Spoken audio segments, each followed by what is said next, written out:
오늘 고난주간과 또 다음 주 부활주의를 앞두고 룻기를 보는 이유는 고난주간과 부활절에 이 룻기만큼 우리의 이렇게 잘 맞는 본문이 없겠다라는 확신이 있었기 때문입니다.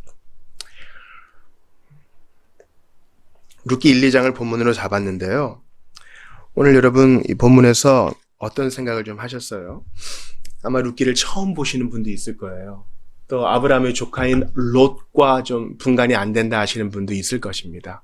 영어로는 루스라고 하죠. 룻기는 우리가 모세오경이라고 불리는 창세기, 출애굽기, 레위기, 민수기, 신명기 다음에 뭐죠? 여호수아, 사사기 다음에 있는 본문입니다. 그러니까 시대적 배경으로 하면은 광야를 떠돌던 이스라엘 백성들이 40년의 시간을 거쳐서 드디어 가나안 땅에 들어갔어요. 그러나 정복 전쟁은 반쪽뿐인 정복이 되었습니다. 온전히 정복하지를 못했어요. 그래서 여전히 죄악의 가능성들을 이렇게 붙들고 살아갑니다.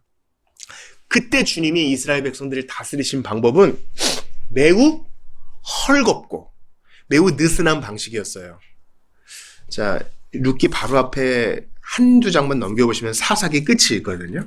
그때 주님이 사사를 통해서 이스라엘 백성을 다스리셨는데 사사기 제일 끝절을 같이 읽어볼게요. 사사기 21장 25절이에요.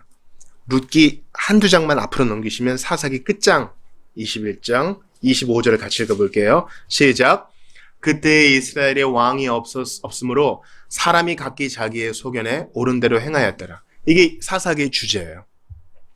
이스라엘이 지금 난리법석이에요.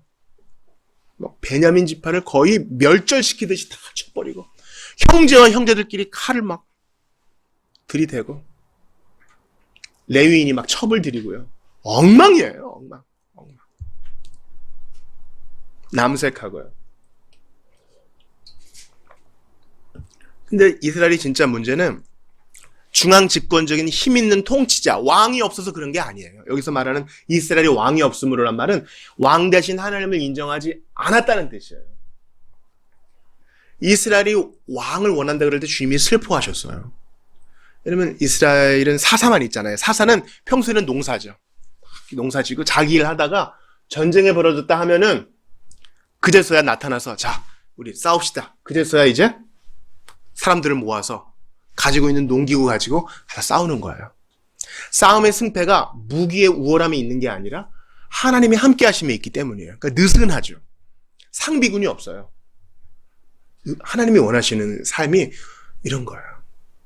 어떤 준비도 계획도 없는 그런 삶이 아니라 주님을 의지하는 삶이에요. 근데 이스라엘 백성들이 주변 나라를 보니까 거기에는 힘센 국가 원수들이 있거든요. 왕을 중심으로 뭔가 조직이 되어 있는 것 같거든요.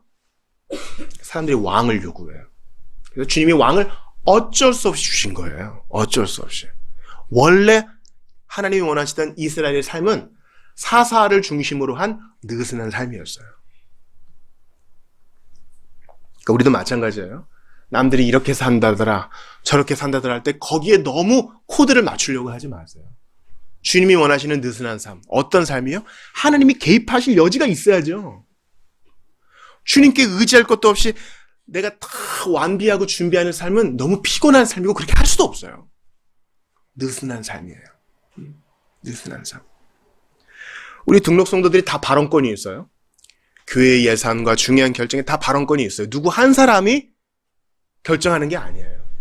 이런 느슨한 삶이에요. 앞으로 어떻게 될지는 몰라요.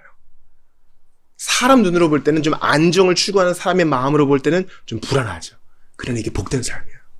주님께 엎드릴 여지가 있고 의지할 여지가 있는 삶이 복된 삶이에요. 근데 다시 이제 룻기 1장으로 와봐요.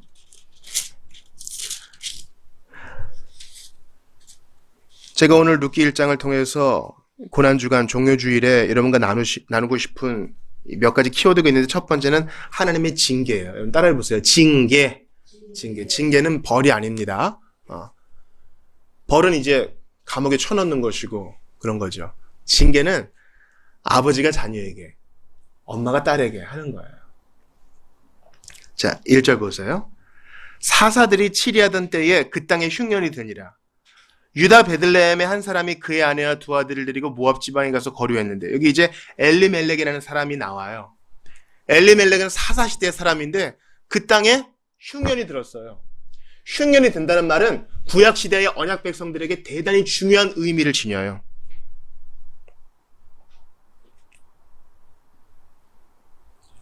그래서 그 땅을 함부로 떠나서는 안 돼요.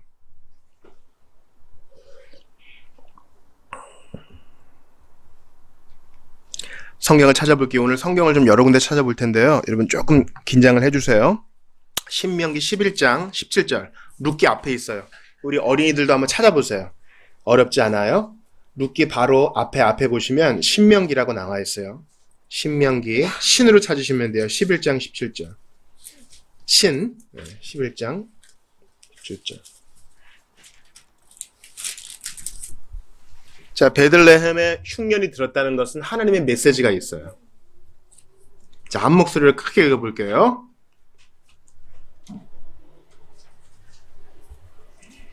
바로 그 앞에 보면 너희가 우상을 섬기면 어떻게 될 것이다 이렇게 말씀하고 있어요. 같이 읽습니다. 시작. 여호와께서 너희에게 진노하사 하늘을 닫아 비를 내리지 아니하여 땅이 소산을 내지 않게 하심으로 너희가 여호와께서 주신 아름다운 땅에서 속히 멸망할까 하노라. 17절에서 뭐라고 얘기해요? 너희에게 진노하사 하늘을 닫아 비를 내리지 아니하여 땅이 소산을 내지 않게 하신다. 왜요? 16절에 그 이유가 나와 있죠. 너희가 미혹되어서 다른 신들을 섬기고 절하면 이렇게 할 것이다. 그러니까 하나님이 기뻐하시는 그 땅은 순종하면 비가 제때 내리고 하나님을 섬기지 않으면 비가 그치는 땅이에요. 다시 룻기 1장 1절에 보시면 그 땅에 흉년이 든 이유는 하나님을 왕으로 섬기지 않고 지멋대로 산 사람들이 많았기 때문에 주님이 돌아오라 라고 하시는 징계의 표현이에요. 굶어 죽어봐라 이것들아, 그런 뜻이 아니에요.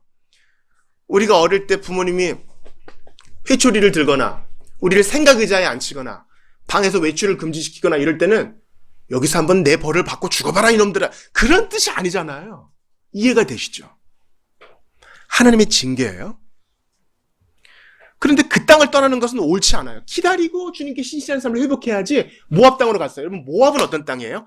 암몬과 모압은 룻과 발음이 비슷한 롯의 근친상간으로 생긴 족속들이죠. 그건 창세기를 통해 보세요. 하나님께서 모압 족속을 싫어하셨어요. 모압 지방에 가서 거기서 자기 두 아들을 모압 여인과 결혼시키면서 거기에 정착해버렸어요. 그렇게 10년쯤 살았다 그러죠. 하나님의 징계는 무엇이에요? 3절 같이 읽어봐요. 룻기 1장 3절이에요. 시작. 나오미의 남편 엘리멜렉이 죽고 나오미와 그의 두 아들이 남았으며. 5절도 읽어요. 시작. 말론과 기련 두 사람이 다 죽고 그 여인은 두 아들과 남편의 뒤에 남았더라. 이제 여자들만 남았어요. 시어머니와 며느리 둘만 남았어요. 남자 셋은 다 죽었어요. 하나님께서 이러한 삶을 싫어했어요. 창세기 46장 3절에 보면은 요셉이 야곱을 초청해서 아버지 이제 애굽으로 갑시다 이럴 때 야곱은 알고 있었어요. 약속의 땅을 함부로 떠나는 게 아니기 때문에 두려워했거든요. 그때 요셉에게 하나님이 야곱에게 주님이 이렇게 위로하세요. 하나님이 이르시되 나는 하나님이라 내 아버지의 하나님이니 애굽으로 내려가기를 두려워하지 말라. 내가 거기서 너로 큰 민족을 이루게 하리라. 이런 주님의 사인 없이 함부로 약속의 땅을 떠나는 거, 주님이 주신 소명의 자리, 복의 자리를 떠나는 것은 하나님께서 기뻐하지 않으시는 거였습니다. 한번 성경을 찾아볼게요. 다시 룻기를 딱 접어놓으시고 신명기 7장 3절 찾아볼게요. 룻기 앞에 있어요. 아까 찾아봤던 신명기 7장의 앞을 보시면 되겠습니다.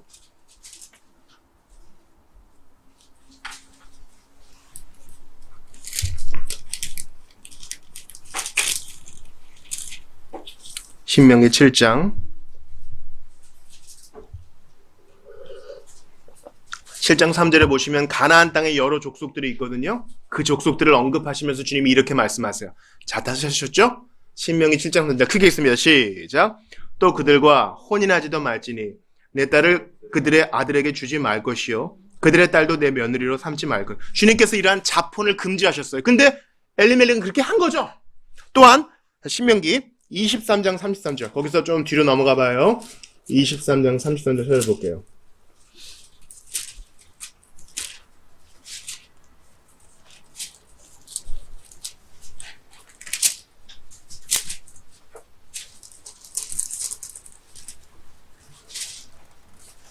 아, 23장 3절이요. 23장 3절.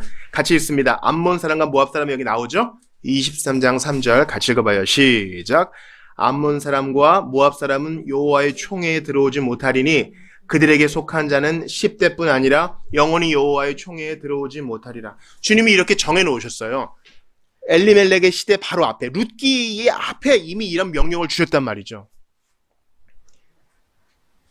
근데 엘리멜렉은 그것을 알고도 약속된 땅을 허락 없이 떠났고 거기서 자폰을 시켰습니다. 그래서 주님이 그 가족을 징계하신 거예요.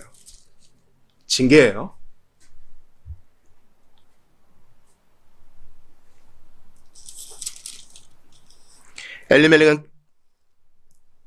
주님은 엘리멜렉이 끝까지 이런 죄에 거하지 않게 하시려고 그를 징계하셨습니다.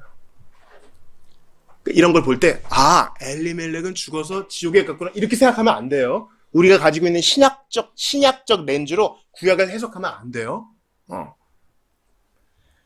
이러한 징계가 고린도전서에 분명히 드러납니다. 자, 룻기 1장을 꽂아 놓으시고, 이번엔 신약을 찾을게요. 고린도전서 5장입니다.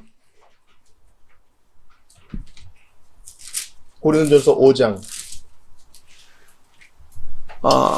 하나님께서는 신자가 계속 죄를 지을 때 죄를 더 짓지 못하게 하시려고 그를 데려가시는 경우가 있어요. 먼저 고린도전서 5장 5절을 읽습니다. 이런 자를 시작. 이런 자를 사탄에게 내주었으니 이는 육신은 멸하고 영은 주 예수의 날에 구원을 받게 하려 함이라. 누구를요? 근친상간하면서 회개하지 않는 자, 징계를 주님이 하신 거예요. 더 이상 이런 죄를 짓지 않게 하시려고. 조금 더 볼게요. 고린도전서 11장 30절이에요. 뒤로 보시면 돼요. 11장 30절. 이번에는 성찬을 더럽히는 자가 있어요. 분별하지 않고 주님의 몸을 제대로 분별하지 않고 마음대로 먹고 마시는 자. 그런 자들이 고린도 교회에 많아서 이런 사람들이 있다 그래요. 징계받은 자들이. 3절 같이 읽어봐요. 시작. 그러므로 너희 중에 약한 자와 병든 자가 많고 잠자는 자도 적지 아니하니. 성찬을 더럽히는 자들이 있어서 약한 자가 있었고 병든 자가 생겼고 잠자는 자는 죽은 자를 말하는 거예요. 이거를 우리가 복음주의 그리스도인들이 제대로 안 봐요. 이거 대면하기 싫어하는 구절이야. 그러나 사실이에요. 주님이 엘리멜렉을 데려가신 이유가 바로 그것입니다. 하나님의 징계. 왜 하나님이 징계했어요? 죄 때문에. 죄는 무엇입니까? 이 세상의 관점이 아니에요. 세상의 죄는 법률에 어긋나는 것이죠. 단순히 법률에 기록된 것만 잘 지키면 구속되지 않아요. 세상의 죄는요, 생각까지는 언급하지 않습니다. 그러나 우리 성경의 죄는 하나님이 미워하시는 생각과 말과 행동을 모두 포함하는 거예요. 엘리멜렉의 중심이 흔들렸기 때문에 주님이 그것에 대해 징계하셨어요. 지금 시간이 없으니까 제가 단순하게 말씀드리겠습니다. 왜 러시아 우크라이나 전쟁이 이렇게 끝나지 않아요? 여러분 생각해 보셨어요? 왜 이렇게 통일이 빨리 안 돼요? 왜 자꾸 북에 있는 김정은이가 핵폭탄 갖고 장난을 쳐요? 왜 그런 것 같아요, 여러분? 여러 가지 이유가 나올 수 있겠죠? 왜 미국에서 인종차별이 있어요? 그래서 왜 흑인들이 확 들고 일어나고 그래요? 왜 경찰이 진압할 때 무리하게 해가지고 사람을 죽여요? 왜 그래요? 왜 우리가 해외여행 가면은 우리 보고 막 이러면서 놀려요? 왜 그래요?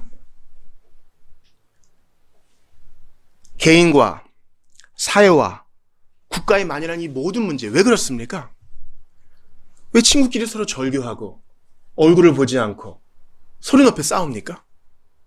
같은 처지에 있는 사람들끼리 왜 이해하지 못하고 서로 미워하나요? 뉴스를 보세요. 왜 다들 이런 거예요? 편이 나눠졌어요? 한두 가지 얕은 이유들이 있겠죠. 생각이 맞지 않아서. 서로의 이해관계가 틀려서, 오해해서. 그러나 그 근본적인 문제는 바로 죄로 인한 것입니다. 에덴 동산에서의 그 죄로 인해서 일단 부부간에 어그러지는 거예요. 서로 주도권을 잡느라고 한 사람은 다스리려 하고 또 한 사람은 다스림 받지 않으려 하고. 죄로 인해서 땅이 엉겅퀴를 냈다는 것은 벌써 사람과 자연 사이에 벽이 생긴 거예요. 죄로 인해서 하나님을 우리가 두려워해서 일단 숨죠. 그 전까지는 막힘없이 교제했는데 하나님이 부르시니까 죄진 사람이 숨어요. 직면하지를 못하고 하나님과 또 벽이 생긴 거예요. 우리가 세 가지 관계가 있는데 자기 자신과의 관계가 있고 나와 하나님과의 관계가 있고 나와 다른 사람과의 관계가 있죠. 죄는 이 모든 것을 다 차단해 버렸어요. 나도 나를 이해 못하고 내가 나를 괴롭히고 내가 하나님과 교제하지를 못하고 하나님이 무섭고 다른 사람과 똑같은 한국말을 하는데 장벽이 있어요. 이해하지 못해요. 이게 개인과 사회와 국가의 모든 문제의 근간입니다. 죄 때문에 그런 거예요. 엘리멜렉 집안의 죄 때문에 지금 이런 일이 생긴 것입니다. 여러분, 오늘 종료주일이고 고난주간 시작이잖아요. 예수님이 왜 이 땅에 왔어요? 예수님이 왜 이 땅에 왔냐고요? 죄 때문에 온 거예요? 뭐 좀 그럴듯한 설교를 전해주고 가르침을 주시려고. 언론은 말하죠. 인류의 죄를 구원하시고자 사랑하시려고. 대단히 샬로우한 거예요. 나의 죄를 위해서 그 죄를 대신 감당하시려고 오신 겁니다. 오늘 본문에서 이 죄로 인한 고난을 한번 살펴봅시다. 시간이 없으니까 룻기 2장을 다 보지는 못해요. 그냥 일부만 한번 볼까요? 자, 나오미와 룻이 고향으로 돌아왔어요. 자, 룻기 2장 1절부터 7절까지만 같이 읽어볼게요. 자, 룻기 2장 1절부터 7절까지 저와 여러분이 교독하시죠. 제가 먼저 룻기 2장 1절을 볼게요.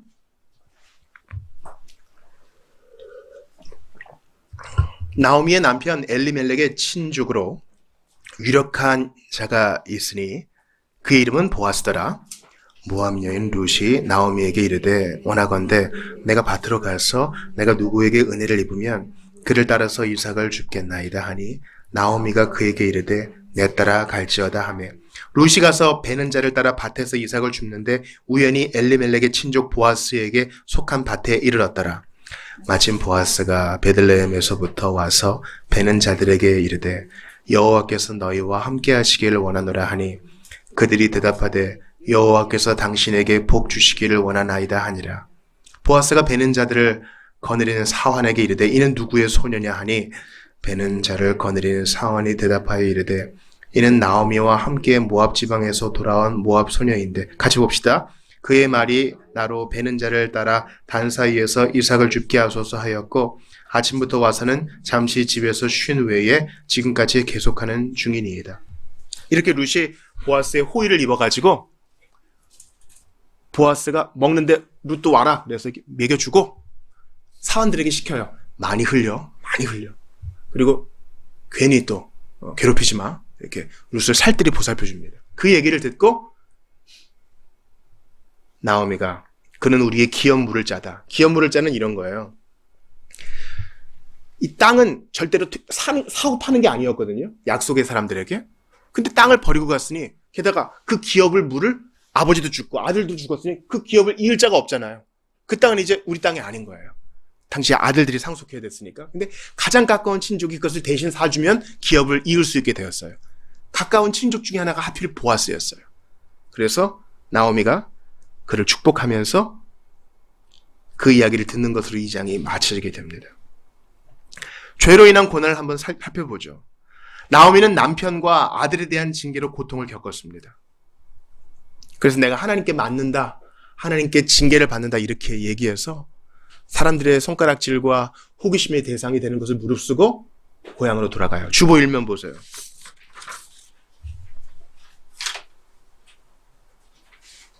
슬픈 새 여인이 나오죠.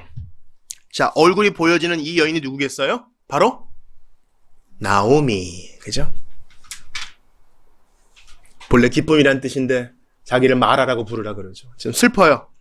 왜냐면 스트레스 중에 제일 큰 스트레스가 뭐냐면 배우자가 끊어지는 거, 또 자식들과 헤어지는 건데 제일 큰 스트레스를 겪었어요. 세상에 소망이 없는 여인의 얼굴이에요. 나오미를 끌어안고 있는 이 여인은 누구겠어요? 아, 그렇죠. 룻이겠죠. 그리고 오른쪽에 등을 돌리고 가는 여인은 누구겠어요? 그렇죠. 또 다른 며느리. 그는 자기의 고향 땅으로 돌아갑니다. 오르바는 눈물을 흘리며 돌아갑니다. 세 여인이 다 울어요. 오르바는 어머니 안녕히 계세요 하며 울고, 나오미는 어떻게 해줄 수 없어서 여호와의 징계를 받아 울고, 룻은 어떻게 울어요? 저를 버리지 마세요 라고 울겠죠. 죄로 인해서 이 세상에 슬픔이 가득하게 되었습니다. 죄로 인해서 죽음이 왔잖아요. 죄로 인해서 엘리멜렉이 죽었잖아요. 죄로 인해서 두 아들이 죽었잖아요. 우리는요, 뭔가 특별히 나쁜 짓을 하지 않아도 숨만 쉬고 있으면 언젠가 우리도 죽어요. 원래 이렇게 죽는 게 아니었답니다. 원래 이렇게 죽는 게 아니었어요. 병아리 한 마리가 죽고 비둘기 한 마리가 죽고 강아지가 죽고 이런 거 자연스러운 일이 아니었어요. 죽음은 죄로 인해 온 게 된 것이에요.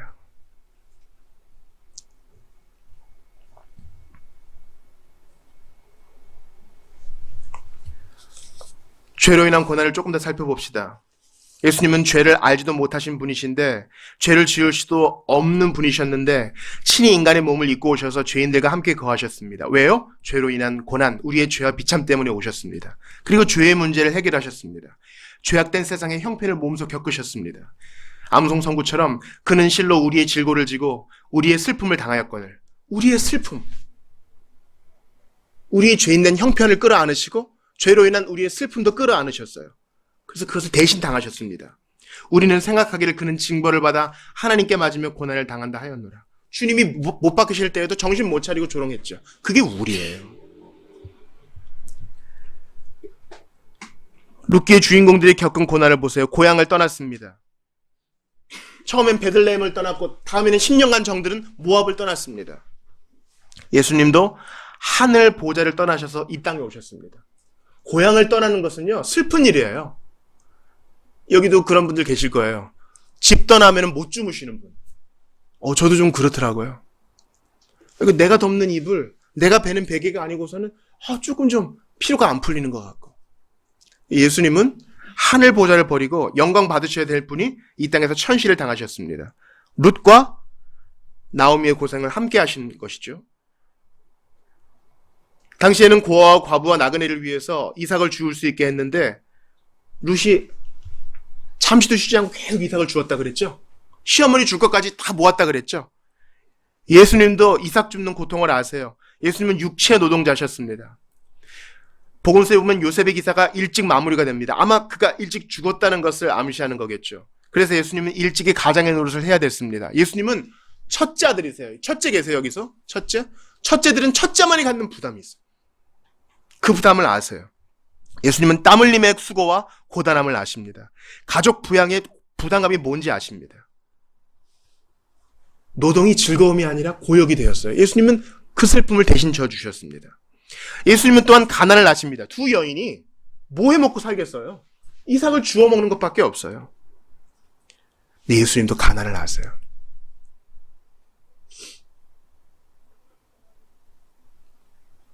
성경 찾아볼게요. 누가복음 9장 58절이에요. 누가복음, 신약성경 누가복음 찾아보겠습니다.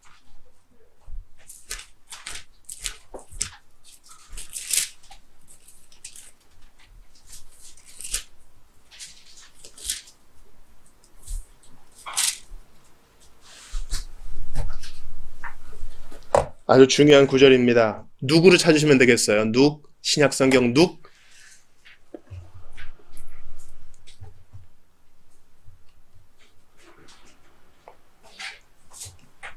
누가복음 누구로 찾으시면 되겠어요. 누 9장 58절.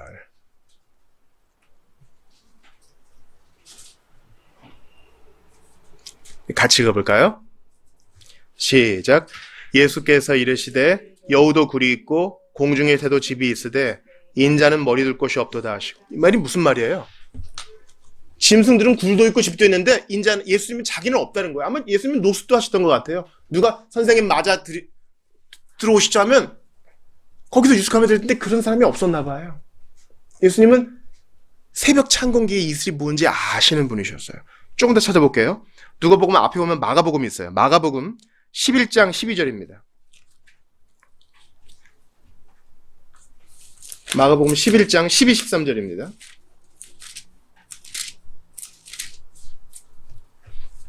마가복음 11장 12, 13절 11, 1, 2, 3. 당시에는 나그네와 외국인들을 위해서 무화과나무의 열매를 다 이제 소출하지 않고 처음 열매를 따먹을 수 있게 했어요.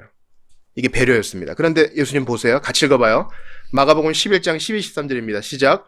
이튿날 그들이 베다니에서 나왔을 때에 예수께서 시장하신지라 멀리서 잎사귀에 있는 한 무화과 나무를 보시고 혹 그 나무에 무엇이 있을까 하여 가셨더니 가서 보신즉 잎사귀 외에 아무것도 없더라. 이는 무화과의 때가 아닙니다.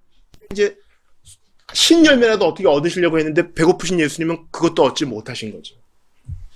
예루살렘에 입성할 때 사람들이 와 했죠. 그걸로 끝이에요. 거품이에요. 예수님한테 뭐 잠자리를 제공하거나 식사를 제공하는 사람도 없어. 예수님은 배고픔이 뭔지 아세요. 그럴 이유가 없는 하늘의 왕이 우리의 죄와 비참을 끌어안으시고자 신이 이 땅에 오셔서 가난을 경험하시고 고향을 떠나시고 이삭을 주우시고 육신노동을 하시고 고통을 당하셨습니다.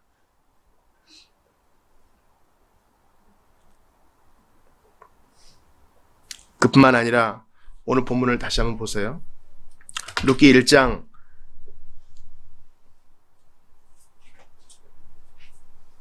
6절을 보니까 그 여인이 모압 지방에서 여호와께서 자기 백성을 돌보시사 그들에게 양식을 주셨다 함을 듣고 우리는 하나같이 부족했지만 주님은 그들을 긍휼히 여기사 양식을 주셨어요.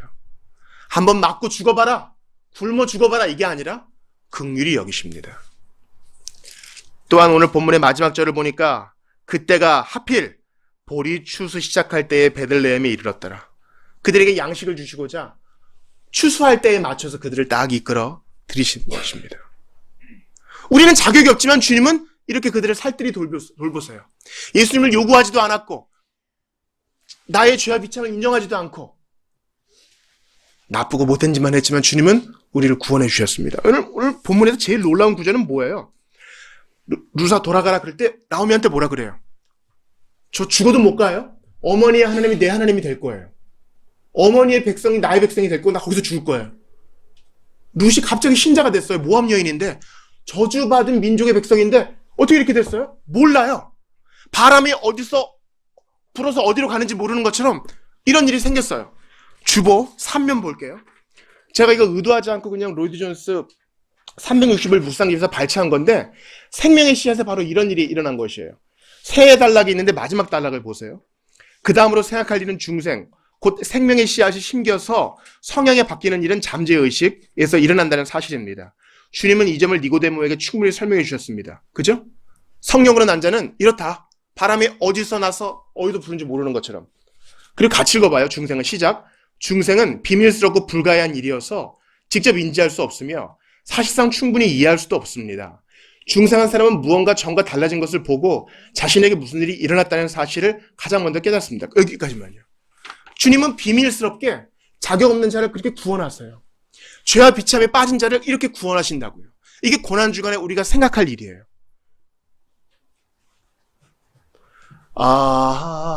하나님의 은혜로 있을 데 없는 자 왜 구속하여 주는지 난 뭐예요? 난 알 수 없도다. 왜 나예요? 모르겠어. 룻이 어쩌다가 믿게 됐어? 모르겠어. 분명한 것은 신앙 고백이 나와. 변화된 삶이 나오는 거예요. 고난주간에 예수께서 왜 고난당하셨나? 모르겠어. 사랑하셨다니까 그런데요. 받아들여요. 왜 나 같은 것을 대신해서 주님이 고난당하셨나? 모르겠어. 자격은 없어. 주님이 그 은혜로 그렇게 하셨으니 이 몸 바칩니다. 이렇게 고백하며 나아가야 될 거예요. 목요일에 저한테 조카가 3명이 있는데 둘째 조카한테 연락이 왔어요. 신천에서 공부를 하는데 잠깐 만나자요. 여러분이 삼촌이 되면요. 조카가 부른다 하면 밥을 사주고 차를 사주고 용돈을 줘야 된다는 걸 의미합니다. 그래서 갔어요. 중간쯤에서 만났습니다. 밥을 사줬어요. 차도 사줬어요. 이제 용돈만 주면 보낼 수 있어요. 이제 나 저녁에 여기 와야 되거든요. 잠깐 걷재요. 왜 그러지? 남자애거든요. 나한테 사랑 고백을 하려고 그러나? 고백할 게 있대요. 대단히 좀 부끄러운 고백이라고 하면서 저한테 그러는 거예요. 삼촌, 저 크리스천이 되었어요. 이 워딩 그대로 하는 말이에요.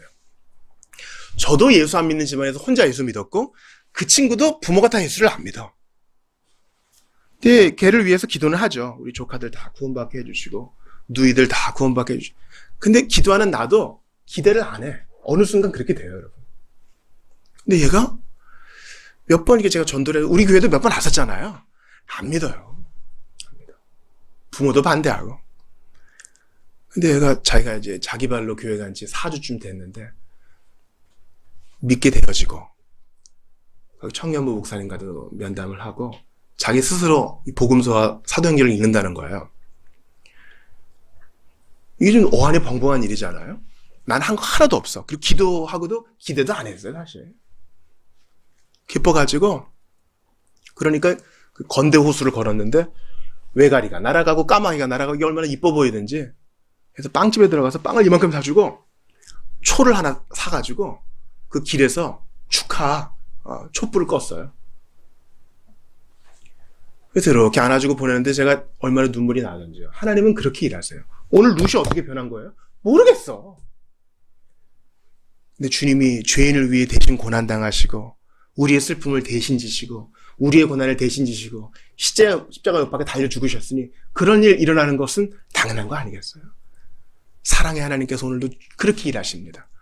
십자가에 달려 죽으시고 이 땅에 성육신 하신 것만도 감사한데 우리의 마음을 바꿔줘. 루시 어떻게 이런 마음 바꿔요? 보아스가 어떻게 나중에 이제 마음 바꿔서 이들의 기업을 대신 물러줘요? 잘 모르겠어. 그러나 나 같은 것에게 은혜를 주셔서 마음 바꿔주신 주님이 바로 고난의 주님, 부활의 주님이세요. 그래서 복음은 항상 좋은 거예요. 복음은 항상 기쁜 거예요. 복음은 바랄 수 없는 중에 믿고 소망 갖게 하는 거예요. 이 고난 주간에 우리에게 은혜 주실 주님을 기억하면서 우리 같이 기도합시다. 우리 기도할 때 돌보시는 하나님 생각하면서 징계하셨어도 끝까지 사랑하시는 하나님을 기억하게 해달라고 우리 같이 기도합시다. 내가 한 것은 주님을 떠나고 말 안 듣고 엘리멜렉처럼 주님의 징계받을 일만 한 것밖에 없는데 포기하지 않으시고 끝까지 일을 일으키시고 사건을 일으키시고 변화를 일으키시니 주님 앞에 부복합니다. 주님을 기대하게 하시고 루카 같은 마음의 변화가 일어나게 하시고 내가 위해서 기도하는 이들 이러한 변화가 일어나게 도와주옵소서. 고난의 주님 그들의 죄를 위해 대신 십자가에 달리셨으니 그들도 속히 믿고 돌아오게 해달라고 나의 마음도 변화될 수 있게 해달라고 주신 말씀 붙들고 같이 기도하겠습니다. 하나님 아버지 주님 감사합니다.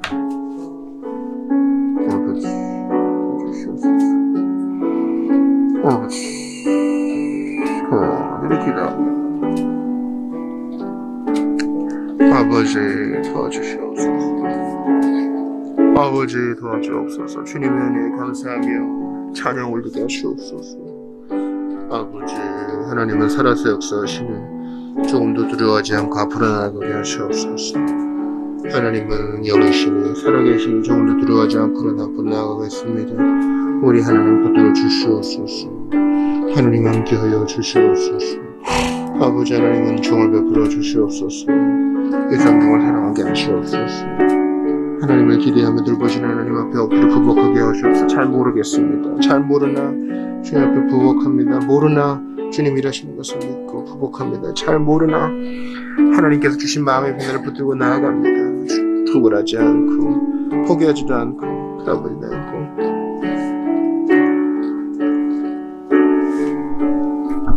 주님 엘리멜렉과 같은 나오미의 집안과 같은 제 마음을 고백합니다. 자리를 잘 지키지도 못하고 세상 유혹과 마귀의 꼬임 따라서 이리저리 방황하던 인생이고 징계를 받고 주님께 처벌을 받아 마땅한 인생인데 돌봐주신 것 감사합니다. 룻의 마음이 변한 것처럼 우리의 마음도 변화시켜 주신 것 감사합니다. 저희는 사실 한 게 없습니다. 한 거라고는 도망친 것밖에 없는데 주님은 부드럽게 돌봐주시니 감사와 찬양을 드립니다. 주님, 나 같은 것 위에 받으시지 않아도 되는 고난을 받으셨습니다.